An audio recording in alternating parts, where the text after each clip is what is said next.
Avec vous Isabelle Quelin, bonjour. Bonjour Emmanuel, bonjour Christine. Bonjour. Alors Isabelle. on parle de beauté, sérum de beauté, c'est ça? Vous vous souvenez de un mouton, des moutons, c'est tout pareil. Un sérum, des sérums.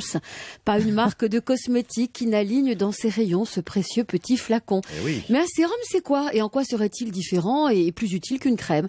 Un sérum c'est un fluide bourré de principes actifs qu'il est difficile de contenir dans une crème. La crème c'est la barrière, elle va protéger la peau des agressions extérieures, rayons UV, elle va empêcher son dessèchement, elle l'hydrate et elle a un effet plus long. Le sérum, il agit en flash, il est très vite absorbé par la peau, il stimule nos cellules, on en met le matin, ça booste le teint et on en met le soir parce que pendant que l'on dort, la régénération de nos petites cellules est optimale et donc notre sérum, qui les fait déjà bosser en temps normal, là il verra son effet multiplié par 2.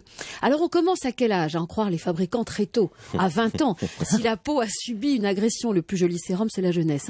À 20 ans, si la peau a subi une agression, coup de soleil, une climatisation mal réglée, une journée en plein vent. À 30 ans, on choisit un sérum préventif, hydratation et anti-rides, quoique à 30 ans c'est encore des ridules.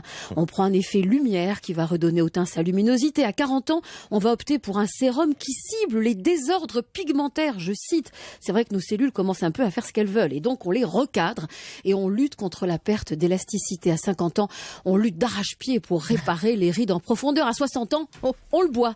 Parce que visiblement, on ne sait pas ce qu'on en fait. Il n'y a pas la moindre indication pour les 60 ans et plus. Ouais, c'est le plus la sérum, peine, on n'en Trop tard. parle plus. Ça, c'est quand même extraordinaire. Alors, après rides ou pas rides, c'est sûr qu'à 60 ans, on fait comme on peut. On se débrouille. Mais qu'y a-t-il dans ces sérums? Essentiellement des plantes. Et ça, ce serait plutôt bon signe. À titre indicatif, j'ai pris celui qu'on voit en ce moment à la télé. Vous savez, Clarins.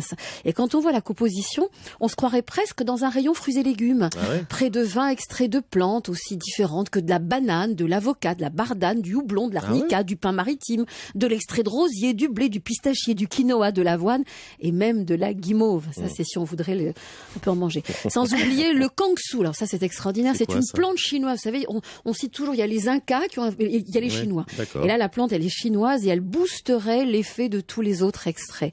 Alors même son cloche chez Estée Lauder, avec eux en plus, il y a du pamplemousse et de la coriandre. Bref, des alliages à la fois naturels et sophistiqués et avec souvent un autre point commun, le prix.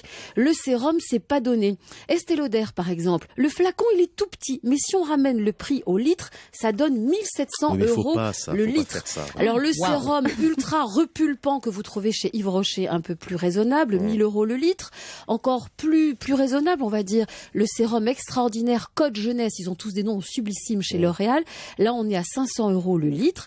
La palme, je vous l'ai gardé pour la fin. Hydra Beauty Sérum chez Chanel, 2433 euros le litre. À ce Oui, prix-là, mais bon. je me sens déjà toute repulpée, mais pas du portefeuille. Oui, c'est ça. Recul pour les portefeuilles. Merci beaucoup Isabelle Quelin.